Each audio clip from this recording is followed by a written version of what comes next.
Hello, hello. Nancy's here for the attraction today.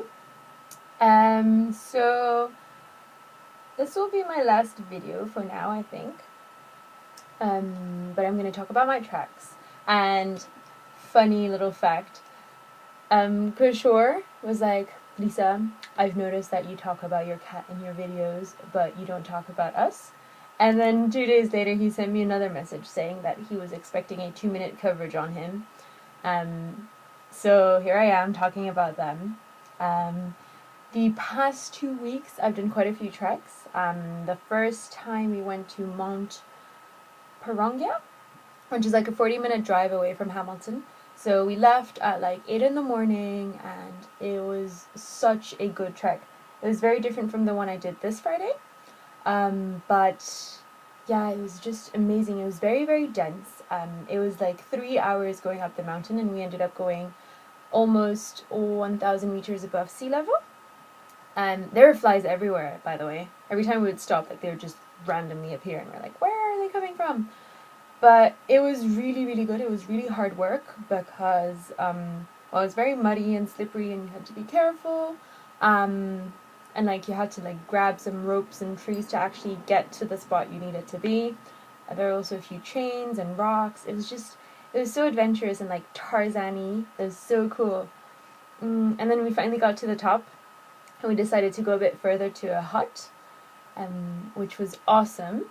It's like, oh, I love New Zealand for that. It's like this hut where they have beds in it and they have campgrounds around, and they basically trust you. They're like, yeah, a night is $5, so there's just a box and then you put money in it.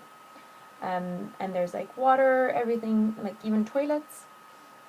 And there's absolutely no one during our whole trek. We didn't see any. I saw one guy, and that was it. So basically the whole mountain was just for us, which was amazing. And then you could hear the trees, and like the trees with the wind. Obviously they won't talk. And like the birds and the insects. It was just so good. Yeah, and at that hut we stayed for like an hour playing cards, and Kishore was playing chess against himself. And he didn't win. Um, so yeah, it was such a good trek. It was Niraj, Tarun, Kishore, the 3 Indian guys, and Alex, the Russian guy, and I.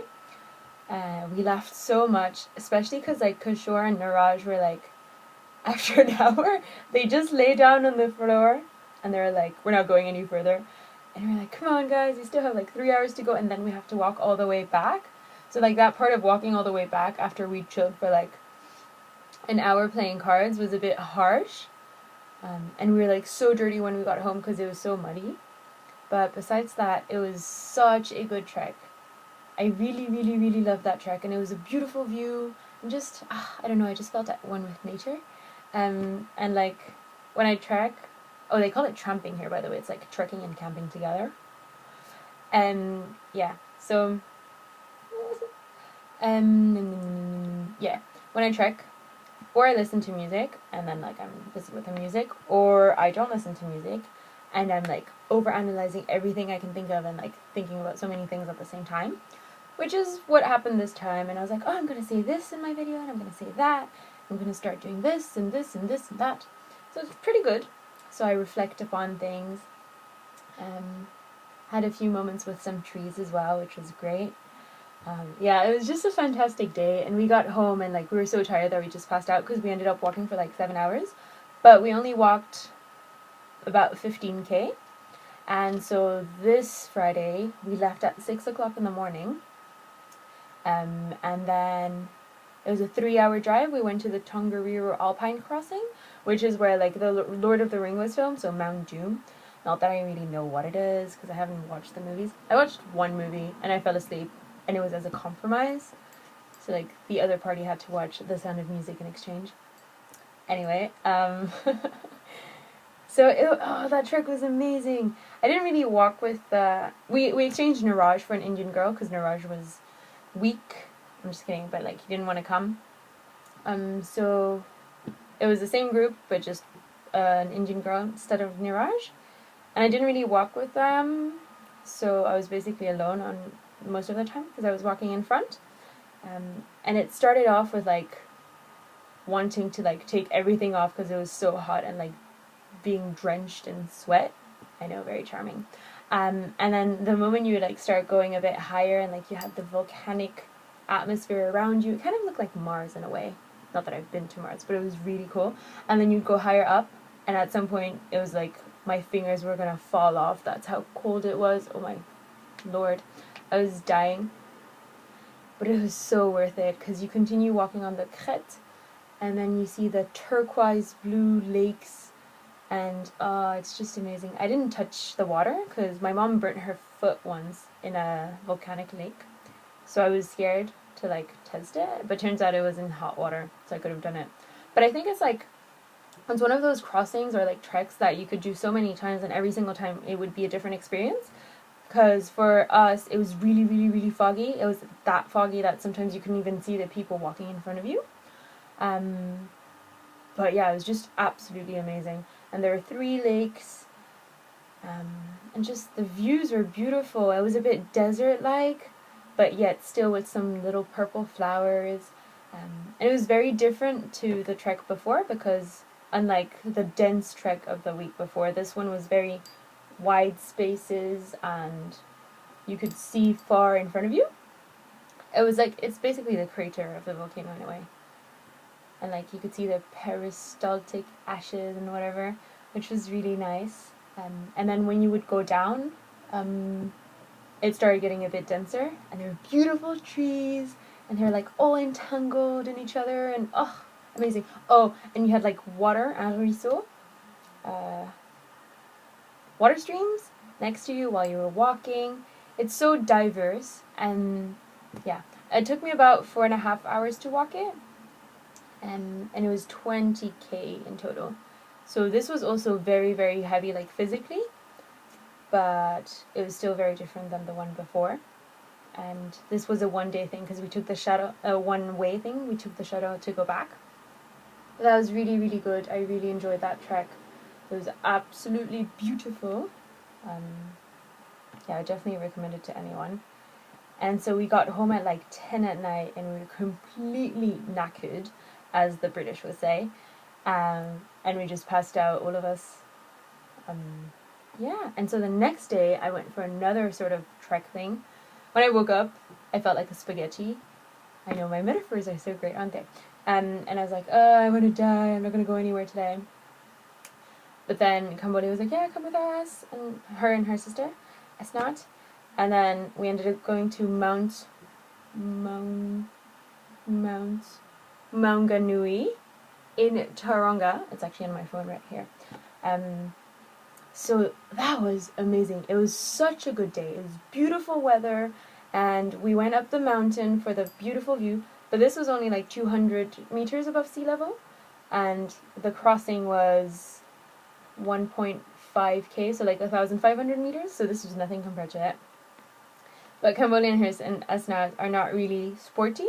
So they would stop every 5 minutes and they're like, can we take another break? And I was like, girls, come on, we're almost there. They're like, no, another break. And then Esna was like, does someone know how to do CPR? Anyway, it was very funny. It was also very funny because Cambodia and I are pretty much the opposite. Cambodia and Esnat are from Zambia, by the way. We're pretty much the opposite because like, we were looking at this beautiful view, and it's like a peninsula thing, and then there was like a forest, and it was beautiful. And she was like, oh, they should put more buildings there. And I was like, what? No, save nature, love trees. And then we were upstairs, like at the top, and I took a picture of her, and she was like, make sure you can see the buildings in the back. And I was like, what? So with regards to that, we're the complete opposite. But we still get along so well, and it was such a good day. We had a picnic with leftover barbecue from the day before, and then we had an ice cream. We went to the beach, and there was this island going into the sea where you could walk on, and it was like patches of green grass, and it was just amazing. The color of the water was so beautiful, and then we had rocks, and I completely fell in love with that place. I'm definitely going back next time with like a tent or something. So that was such a good day. By the way, I forgot to say this in my little introduction. So my last video got cut off because apparently I cannot upload from this device a movie that's longer than 15 minutes. But I was talking about the fact that I had older friends and that it was just funny that I had the feeling that I'd been through all of the events that they're going through. Because, like, yeah, like, I don't know, daily life. But then I reach a certain age and I actually have to start doing those things, which I have the feeling that I'd already done, but I hadn't. So, like, an example of that was taxes. Like, I was like, oh yeah, I've been there, done that. And then started to have, like, I had to pay taxes and I was like, oh my god, what am I supposed to do? So that was interesting. Furthermore, oh yes, I wanted to talk about this t-shirt. Well, I don't really want to talk about it, I just wanted to show you this t-shirt because I really like this t-shirt, and it says "The Right to Live," which I think is a very powerful message. So yes, I felt like sharing that. Furthermore, I want to talk about the concept of languages. Oh, wait, first. Otherwise, Kishore is going to be angry. So I've been hanging out a lot. I've been hanging out a lot with my Indian friends. And I've been learning a lot of things because, like, well, obviously you learn some stuff through the media, but it's basically what the media decides to feed you. So it can give you a wrong perception of certain things. So Kishore and Tarun are from the southern part of India, from Kerala, and Kishore is like completely obsessed with it, and he keeps telling me loads of things and like traditions and cultural aspects of it, and it's so interesting because it's things I've always said that I'm not ready to go to India yet for a lot of reasons. But this has definitely helped me. Like, it's so interesting because I don't know, like they have different customs. I don't know if you say that like that. Anyway, they have different customs in different areas of India, and I don't know, it's just so interesting, and it's so good to hear like and learn all about those things. So I'm happy I have like insider stories. So that's on Kishore. Sorry. Then the language thing. Okay, I have 3 minutes to say this. Will I do it? Will I not do it? Okay, I will. So, language thing. I've noticed that it's pretty, like a pretty big change, obviously, because now, now I changed to English. So, for my philosophy class, I need to learn things about like the Greeks and the Romans and stuff like that. And I've learned most of those because I took Latin in Amsterdam. However, I learned the terms and the names in Dutch, and it's very hard for my brain to switch them over into English words and names, because my brain functions in a way that I have different little boxes for each of my languages. So let's say I speak French with my dad, it's impossible for me to speak Dutch with him because in my head he's in the French box, and that goes on for like all the other people. And a lot of people are like, oh, it's so cool that you speak languages, and it is nice, but it also has a lot of disadvantages, because let's say, okay, at the age of 6, I could speak all 4 languages, but the vocabulary you need when you're a 6-year-old is very different to the vocabulary you need when you're a 15-year-old, for instance. So the more you get into depth within a language, the more you have to remember, the more exceptions there are, the more grammatical issues or whatnot. Plus, there's also a difference between the fact that the Dutch language is a Germanic language, and then the French and Portuguese, for instance, is Roman-based. So, yeah, it's pretty complicated in my head, and sometimes I don't get out of my words, which is pretty annoying. Oh, I still didn't look up the name of that bird. Can't be bothered right now. Yes. Okay, I have like 15 more seconds. I'm missing my point. Okay, my point is that, oh yes, it's very difficult because in every single country you go to, well, for me, one of the languages takes over. So I'm not fluent in Portuguese anymore because since I moved out of Mozambique, I only speak it like twice a year with my grandparents.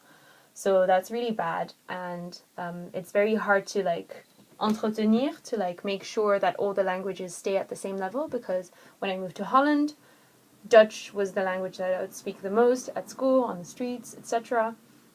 And I was still trying to keep my English and my French and my Portuguese, so I was rejecting Dutch, and now it's like the English that's going over on top of all my languages. Okay, I have like 5 seconds. Anyways, I will continue this later. Have a nice day.